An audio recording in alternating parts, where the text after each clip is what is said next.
niwapongeze sana kwa kutekeleza mradi huu kwa haraka. Hongereni sana ndugu zangu. Hii miradi ya TACTIC iko mikoa mingi.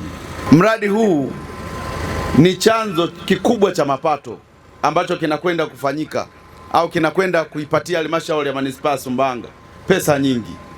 Sasa chanzo cha mapato, manake mradi huu uliibuliwa pia na baraza la madiwani, manake bila wao kuamua na mbunge wao mradi huu usingepatikana.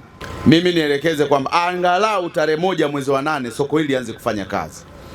Tarehe 1 mwezi wa 8 mkianza, mazao bado yatakuwa yapo kwa kiwango fulani. Kwa watu wakianza kuuza mazao hapa na kuanza kuyapokea, tunarahisisha watu ambao wanakuja kuwaonea wakulima, wanawafata mashambani kwenda kununua mazao. Matokeo yake wananunua mazao kwa bei ya chini. Sasa suluhisho ambalo limetolewa na Mheshimiwa Rais Dr. Samia Suluhu Hassan ni kujenga ili soko ili wananchi walete mazao yao hapa ili yauzwe kwa bei rafiki kwa mkulima. Endelea kutuletea miradi mingi sana. Sumbawanga tumepata miradi mingi mno halmashauri yetu, ikiwemo na hii zaidi ya bilioni 7.2 zimekaa hapa. Manufaa mengi makubwa tutayapata kama halmashauri.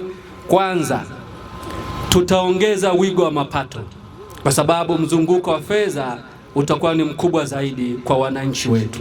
Mradi huu sisi tunaishukuru sana serikali kwa sababu kilikuwa ni kilio kikubwa, sio tu kwa wananchi, hata pia kwa halmashauri katika masuala ya kuongeza mapato.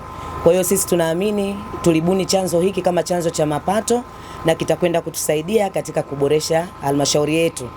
Mheshimiwa Waziri, sisi tunakuahidi kwamba katika mradi huu ni kabisa umekamilika. Ile asilimia uliokuwa umeambiwa asilimia 97 tunategemea kuweka mizani, kwa sababu hapa kutakuwa kunakuja magari makubwa, kutakuwa kunakuja mazao. Ni vizuri kupima kabisa bidhaa zinazoletwa hapa ili mwananchi aweze kunufaika na mazao yanayozalisha kwa vipimo vilivyo sahihi.